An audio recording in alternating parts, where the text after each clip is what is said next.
talaga. Kahit na common sense, i-apply nyo dyan. No? Ah, Kahit na common sense, attorney, Camora, i-apply nyo dyan. yes No? po. Talagang imposible na talagang ito maaring ibinulsa, di ba? O maaring kung saan na napunta.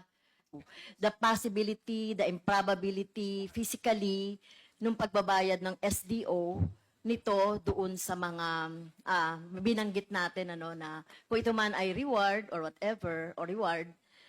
So ano ngayon ang gagawin ng Mr. Chair? Gagawin ng COA doon na obvious na sa pag-analyze natin, even Attorney Camora, nagsasabi siya na parang imposible. Tama ba 'yon?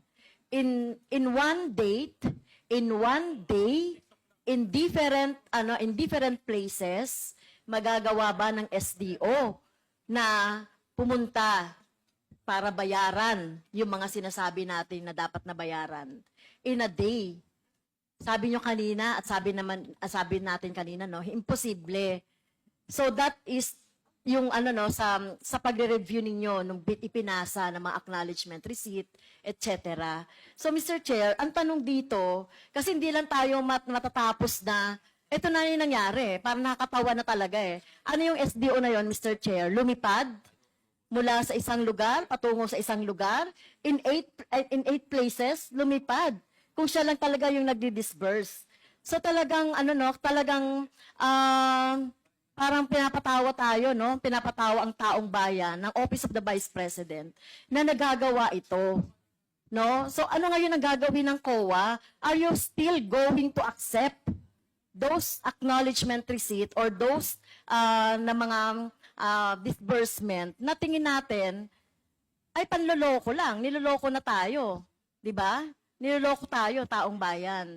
So anong gagawin po ng COA, Mr. Chair? Gusto kong malaman, are you going to i-review nyo ba ulit? Ibabalik nyo yan? Or kailangan nyo nang magdesisyon ngayon kung dapat yan na yung pondo na ito ay ibalik yan sa pondo ng taong bayan? So ano po yung pwedeng moving forward doon sa ipinisend po ni Representative Rog Gutierrez? Mr. Chair, anong gagawin ng COA doon? Mr. Chair, Attorney Camora. Mr. Chair,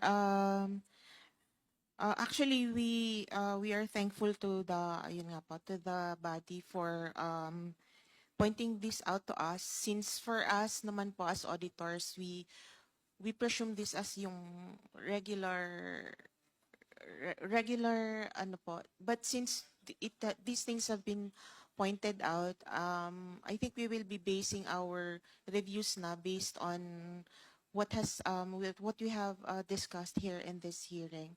And as to the cases po ng sa OVP and DepEd, yung sa 2023 especially po, AOM pa lang po yung status nung audit actions namin, and under review pa rin po yung mga compliance nila. So we will take po in consideration lahat po ng napag-usapan natin and be more circumspect in our review.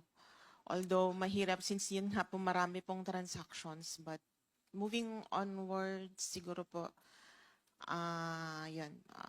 i-apply po namin lahat ng mga learnings namin dito sa hearings na to. Although mahirap po talaga. Kahit na common sense, i-apply nyo dyan.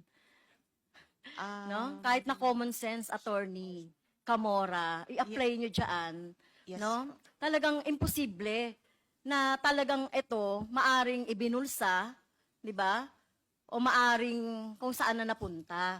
Kaya imposible yung nangyari na sa isang araw pumunta ka sa iba't ibang probinsya para mag-disburse. Yes, Mr. No? Imposible Yes, Mr. Chair. 'yon. At gamitin naman natin yung ano no, yung kahit na konsensya or kahit na common sense.